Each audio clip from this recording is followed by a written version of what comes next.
여러분 안녕하세요. 어제 아마 다들 충격적인 소식 접하셨을 거라고 봅니다. 트럼프 대통령이 관세를 15%에서 25%로 다시 되돌려놨죠.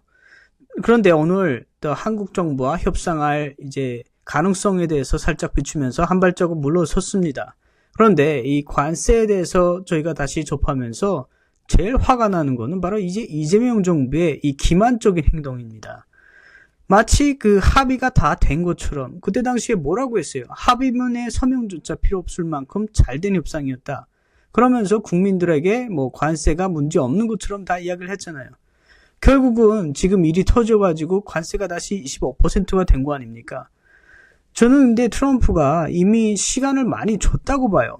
이게 지금 7월 30일에 이제 토론이 돼가지고 정상간 지금 1월 말입니다.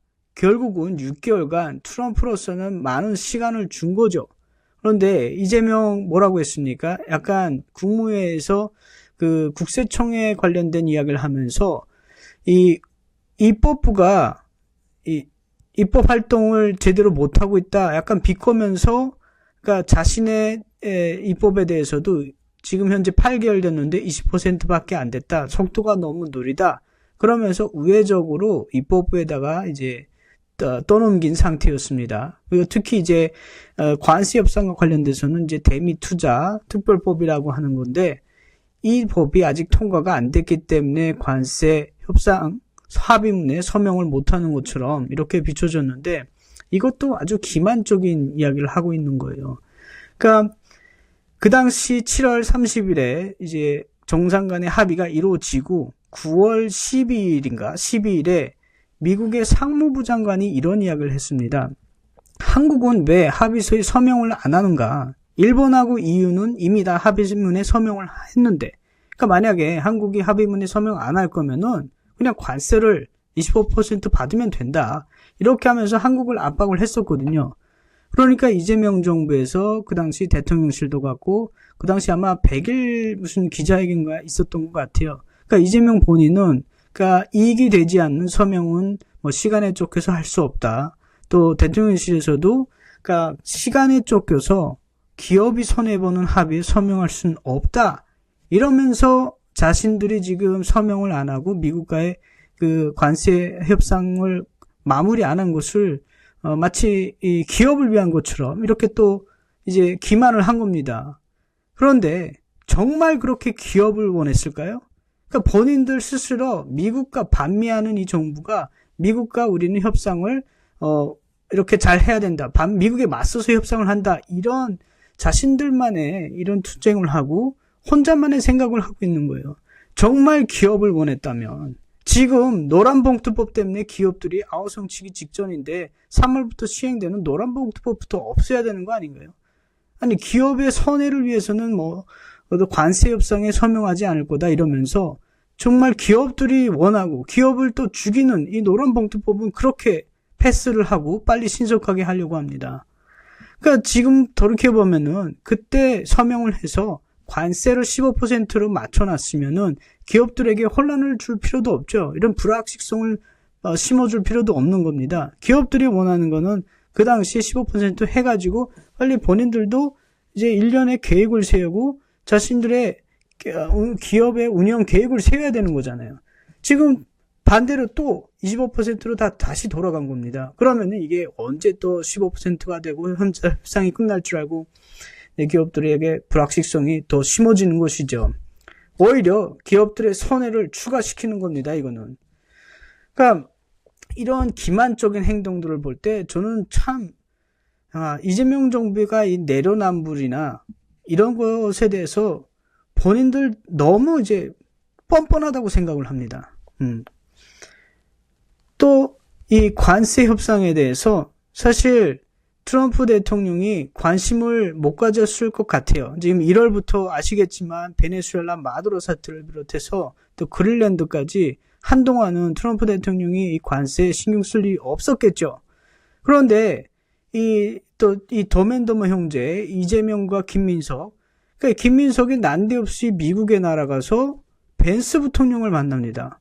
근데 여러분 기사를 보시면 아시겠지만 벤스 부통령을 만난 자리에서 김민석이가 정말 이제 그 자기 형이 반미주의자니까 아니면 또 이 사람도 문화점권 그 농성인가요? 거기에 이제 주모자잖아요. 본인 회고록에는 자기가 계획을 세우고 주도했다고 썼고, 그리고 미국에 유학 갈 때는 자기는 음식만 날랐다고 해서 싹 빠져나가고, 이렇게 앞뒤가 다르게 행동을 하거든요, 이 좌파는. 그런데 이 사람이 미국에 가서 벤스 부통령한테 쿠팡이 반미 기업이다, 반미국 쪽이다, 그러니까 반미국 쪽이라는 게 말한 내용을 보니까, 그러니까 고객의 그 응대들 잘 안 했고 고객의 보상에 대해서도 잘 못했기 때문에 반미국 쪽이다. 이게 뭔 말 같지도 않은 소리를 하는 거예요. 그리고 두 번째 이유가, 그러니까 대통령과 총리를 근거 없이 비난했다.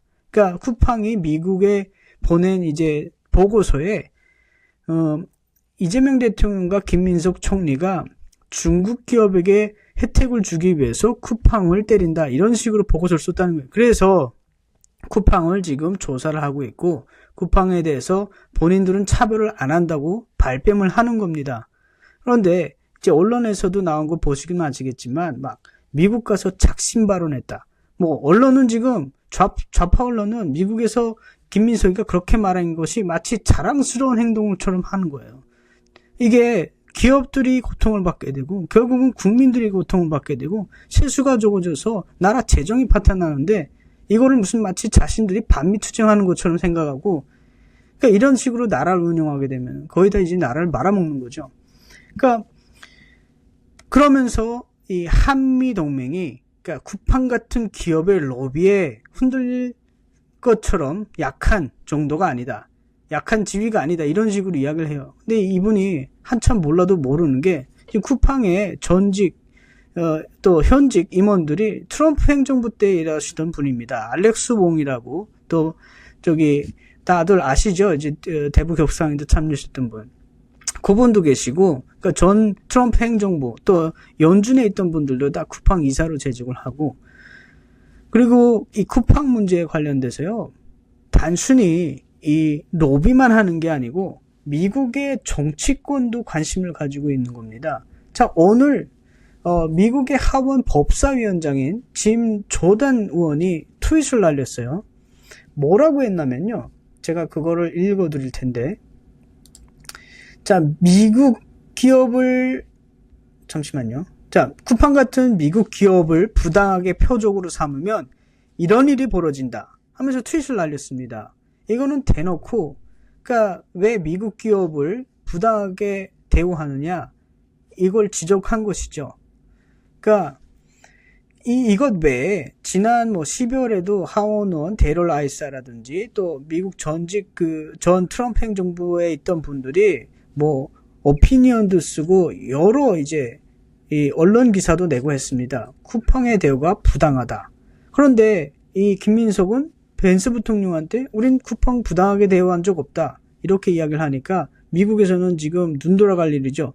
누가 봐도 부당하게 대우를 했는데, 자, 쿠팡 그 대표를 국회로 불러서 아주 거의 조지듯이 뭐 이제 질타를 했어요. 그리고 쿠팡의 영업 정지까지 고려한다는 이제 뉴스 기사도 나왔었습니다. 거기에 쿠팡 대표 무슨 입국 금지, 뭐 체포, 이런 정도의 뉴스까지 나오고 하니까 미국으로서는 아무런 죄가 없다고 판단되는 자국 국민을 이제 뭐 체포를 해, 이렇게까지 인식을 하고 있는 겁니다. 그래서 바로 벤스 부통령을 만나고 이 김민석이 아직 지금 한국에 돌아간지 모르겠지만 가기도 전에 트럼프 대통령이 관세를 그냥 바로 때려버린 겁니다. 벤스 부통령한테 보고를 받은 거죠. 한국은 안 되겠다, 얘네 지금 아예 정신이 나간 행동들을 하고 있다. 그도 그럴 것이 지금 한국에서 벌어지고 있는 일련의 일들, 지금 뭐 선현보 목사에 대해서도 언급했지만 또 교회 탄압, 비단 무슨 통일교 신천지뿐 아니고요, 기독교인들에 대한 탄압도 있지 않습니까? 그리고 이 한국이 하는 이 뭐 중국과 협상도 같고 또 북한에 대한 이 내용도 같고, 미국에서 볼 때는 이런 행동들이 정상적이라고 생각되지 않는 거죠. 그렇기 때문에 이번 이 관세 트럼프 대통령이 올리는데 이 덤앤더머 형제가 매우 큰 몫을 했다고 생각을 합니다. 사실 제가 볼 때는 이 한국 정부, 이재명 정부가 너무나 얕은 수를 쓴 것 같아요. 그 노림수가 뭐였냐고 보니까 사실 미국에서 연방대법원에서 트럼프 대통령의 이 상호 관세 정책에 대해서 적법 여부를 따지는 이제 재판이 1월 9일에 원래 되려고 했다가 그때 판결이 안 나고 또 14일로 됐다가 아직 판결이 안 났어요.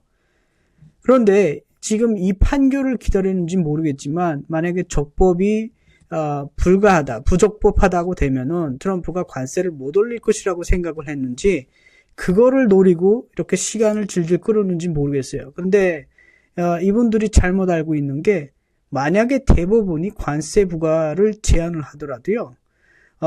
미국에는 무역확장법이라는 232조, 무역확장법 232조에 다른 법을 동원해서라도 관세 정책을 유지하는 걸 유지할 수 있는 그 법이 있습니다.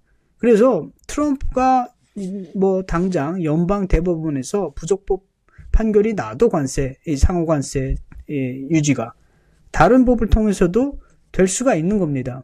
그렇기 때문에 트럼프에게서는 사실 손해볼 건 없는 일이죠. 그리고 저는 연방 대법원도 이게 상호 관세가 부적법하다 이렇게 판결 낼 것 같지 못해요. 왜냐하면은 벌써 지금 여러 번 미뤘는데 일단은 미국 국민들은 좋아합니다. 지금 트럼프는 관세에서 벌어들인 돈 액수를 이미 말했고 그 돈을 이제 미국 국민들에게 다 나눠주겠다고 했어요. 그래서 1인당 2,000불씩 나눠줄 거를 이미 여러 번 이야기를 했었고 그렇게 되면은 이 관세 때문에 올라간 물가 또 이제 국민들이 좀 이제 물가가 오르는 것에 대해서 체험하고 손해가 있는데 2,000불이면은 이게 거의 이제 맞춰진다고 보는 거죠. 그래서 국민들한테는 손해볼 게 없는 겁니다. 또 한편으로는 자국 내 이 제조업을 살릴 수 있는 기반이 되기 때문에 미국 사람들 입장에서는 제가 볼 때는 이거를 반대할 이유가 없어요. 그러니까 이제 한국의 민주당 의원 김상욱 같은 사람은 이제 아이고 트럼프가 지금 아이스연들에 의해서 이제 총을 맞은 그 미네폴리스인가요? 거기서 사고가 난 그쪽에서 그거 국내적 이슈 때문에 이 관세로 또 외부로 돌린다 이런 말 같지도 않은 소리를 하고 있고 그리고 어떤 또 교수는 또 언론에서 이렇게 이야기를 했더라고요. 미국이 이 동맹 관계를 줘버리고 이렇게 뒤집는다 관세 협상을. 아니 관세 협상을 뒤집는 건 트럼프가 아니고 이재명 정부가 지금 트럼프도 속이고 대한민국 국민도 속인 거 아니에요. 관세 협상 다 된 것처럼 했는데. 그러니까 결국은 10월 29일 날 또 에이펙 때 트럼프를 만나서 트럼프가 관세 협상 했다고요. 그런데 결국은 서명을 안 하고 지금까지 미룬 거 아닙니까? 이런 꼼수를 노리면서. 아니 무슨 대미 투자 특별법이 통과가 안 돼서 그렇다고 하는데 아니 노동신문은 그렇게 빨리 국내에 배포하고 그리고 평양 무인기 사태는 그렇게 빨리 조사가 진행이 되고 자신들한테 필요한 부분 노란봉투법 또 자신들한테 필요한 법들은 아예 신속하게 야당에 무슨 협치도 안 구하고 다 하면서 왜 이것만은 안 하는 거죠. 정작 필요한 나라의 재정에 필요하고 국민들한테 필요하고 기업들한테 필요한 이런 법은 왜 빨리빨리 안 하는 겁니다. 그러니까 의지가 없는 거죠. 생각이 없고. 그러니까 반미주의자들이 모였으니까 이런 사태가 벌어지는 겁니다. 정말 이거 제가 유튜브를 시작하면서 거의 매일매일 화가 나요. 매일매일 이재명 대통령이 하는 이 발언들 그리고 이 정책들이 저희가 입장에서 볼 때는 너무나 어처구니도 없고 어떻게 이런 사람이 대통령으로 지금 한국 국민들한테 지지를 받아서 됐을까? 부정선 공급하시는 분들도 있는데 제가 보니까 댓글에 보면은 또 지지하시는 분들도 있어요. 그래서 이런 분들이 정말 이 자신의 사고방식을 가지고 이재명 대통령이 하는 방식을 지지할까? 또 민주당이 하는 방식이 옳다고 보는 것일까? 그냥 이 사람들은 거의 상대방, 보수 정권에 대해서는 그냥 행정을 아예 마비시키잖아요. 그리고 본인들이 됐을 때는 친북이나 친중, 거의 반미 정책에 계속 이어오는 겁니다. 그러면은 녹아나는 건 어떤 사람들이냐? 바로 국민들인데 그걸 모르는 거죠. 그래서 참 답답하기도 합니다. 그래서 이번에 관세가 뭐 쿠팡 문제도 있고 또 추가적으로 아마 이제 그 디지털 플랫폼 규제도 있다고 합니다. 많은 분들이 또 이야기를 해줘서 제가 많은 이야기는 안 하겠지만 간단히 하게 되면은 지금 디지털 규제법에 해서 망 사용료를 받겠다고 하잖아요. 근데 우리나라의 한국의 뭐 40%의 트래픽이 아마 구글, 유튜브, 넷플릭스 등 이런 미국의 대기업들에게서 온다고 합니다. 그러니까 한국 정부는 여기에 망 사용료를 부과하겠다는 건데, 그리고 뭐 정밀 지도 관련돼서도 반출 못하게 하고, 또 그 문제를 떠나서 망 사용료는 좀 미국 측은 그거예요. 그러려면 자국 기업도 해야 되는데 우리만 하냐? 그리고 우린 이미 그 이용료를 내고 있는데, 그 인터넷 사용료를 내고 있는데 망 사용료를 또 내면은 이게 이중과세 아니냐? 이런 쪽으로 보고 있거든요. 그러니까 자꾸 미국에서는 한국이 미국 기업들에게 대해서 차별적이다는 소리가 나오는 겁니다. 이제 쿠팡 사태도 같고 이 디지털 규제법도 같고. 그래서 이 한국의 상황을 지금 미국에서는 긍정적으로 바라보지 않아요. 특히 이제 비즈니스계라든지. 그리고 제가 이제 앞으로 미국 전문가들을 좀 초대해서 한국 상황에 대해서 이제 매주 토론을 할 텐데, 엊그제, 지난주 토요일에 미국의 국방 전략, 이 보고서가 나왔습니다. 전략서가. 그래서, 미국의 지금 국방 차관, 엘브리지 콜비라는 분이죠. 지금 한국에 와 있는데요. 그분이 거의 이 만든 내용입니다. 그래서 대중국 견제. 그리고 한국에 대해서는 자체 방위를 강화하고 또 이제 방위비 분담에서 한국이 주도적 역할 해야 된다. 그래서 트럼프가 관세 올린 데는 이제 이 엘브리지 콜비가 여기 와서 방위비 협상이라든지 또 한국과의 어떤 협상에 유리하게끔 또 도움을 주는 용도도 있다고 봅니다. 그래서 트럼프의 관세 협상을 통해서 우리가 한미 관에 대해서 이 관계에 대해서 좀 더 잘 이해를 해야 되고 또 다시 말하지만 제가 화가 나는 건 바로 이재명 정부의 이게 불투명성, 기만하는 거. 트럼프도 기만했지만 결국은 국민들을 기만하고 있는 겁니다. 기업들을 기만하고 있고요. 그래서 이 기만하는 정부에 대해서 국민들이 언젠가는 심판을 내야 된다고 생각합니다. 나는 이제라도 이재명 대통령이 또 민주당 사과를 해야 됩니다. 국민들한테 대국민 사과를 하고요. 이 관세 협상 빨리 마무리 짓겠다 이렇게 해야 되는 거죠. 이제 다른 여행은 없어요. 여기서 더 계속 뻗치게 하다 또 나가다가는 그냥 저는 지금 25%라도 지금 트럼프가 말한 게 다행이라고 생각합니다. 정말로 그냥 협상 없이 15%도 아니고 20% 하겠다든지 또 아니면은 더 안 나가면 안 하겠다고 하면은 30%까지 올릴 수도 있는 거죠. 그러니까 트럼프 마음이잖아요 지금은. 그러니까 물론 뭐 트럼프가 깡패라고 하는 사람들도 있겠지만 과연 이게 상호관세는 미국이 이때까지 안 했을 뿐이지 다른 국가들은 다 했거든요. 중국도 했고.